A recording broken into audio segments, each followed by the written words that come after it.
Yes, the toy I want to review today is a rarity. It is a toy that, as far as I'm aware, never made it to UK shores.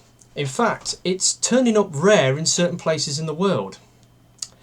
It's from the last wave of Age of Extinction toys that came out back end of last year. And it was a series of free Power Battlers. Now these toys, as far as I'm aware, got limited release because, you know, interest in the movie was dying out. The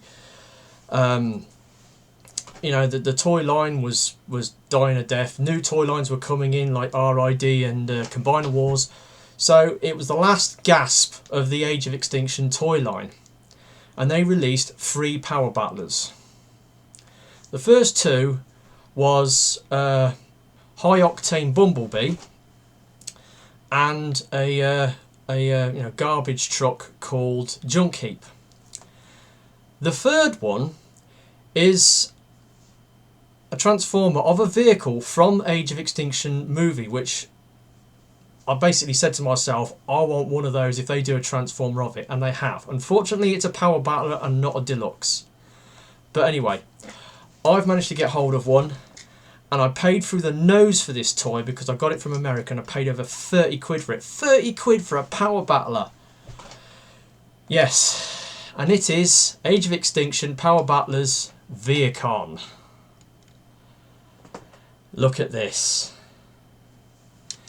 It's the Rally Fighter, which is that sort of off-road pursuit vehicle that you see in the breakout battle scene at Cade's farm when the Cemetery Wind guys turn up and try to arrest Cade because they're searching for Optimus Prime, and Optimus Prime comes out and all of a sudden it's a mad dash across the fields and they're being chased by these things.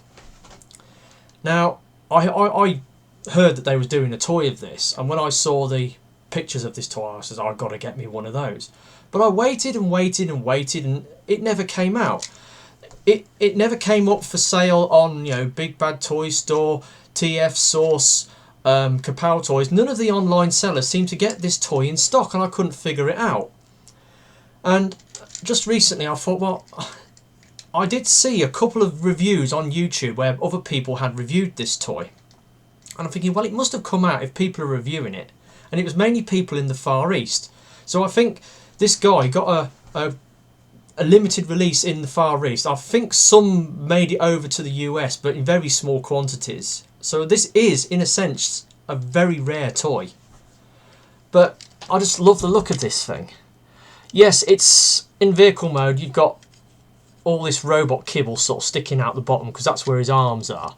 There's a shed load of panel lines on it, and it's got these gaps here where the front quarter light windows are supposed to be, but for some reason they didn't see fit to fill those areas in. They just left them open. But still, it's a version of the Rally Fighter from the film, and obviously it rolls quite well, even though it hasn't got much ground clearance. But it's a good looking toy. And the reason I bought this was for the alt mode, because I just wanted a transformer that transformed into this thing. Now, being a Power Battler, very simple transformation. You basically flip the sides out. You have to unpeg the weapon.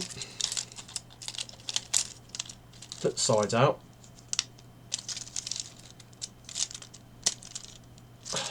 Pull the legs out. The legs are on a mechanism that sort of automorph. You then turn the waist round, flip the front down, clip it in, like so, and then you plug the shoulder into the gimmick, and there he is. Now, it's quite a good looking bot mode. I haven't got any Vehicons from the previous lines of Transformers, so this is my first one. And I think he's pretty cool looking bot. Now, it is a Power Battler. It is a toy designed around a gimmick, which is a real shame.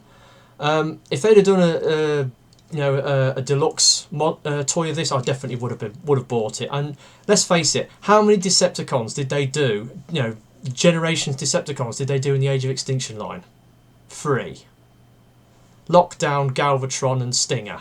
That's your lot. They could have bought this guy out as a deluxe.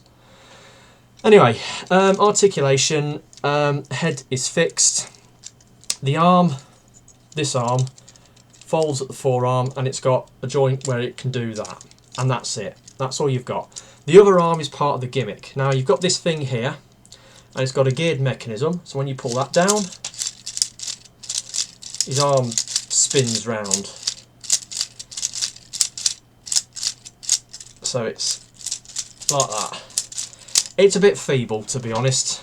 It's not as good as some of the other Power Battler gimmicks that they've done. Now, the interesting thing about this is the gimmick can be disconnected.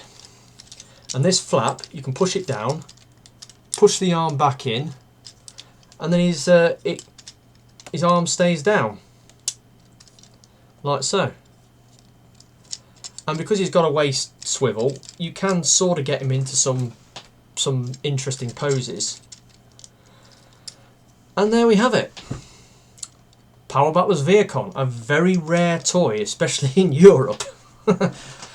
So yeah, that's been my review of the Power Battlers Vehicon, and a formal apology to TFY2C for my comments in my previous video. Again, I'm really sorry guys. Hope you'll see it in your hearts to forgive me. Anyway, that's all for today. I will see you next time. Goodbye.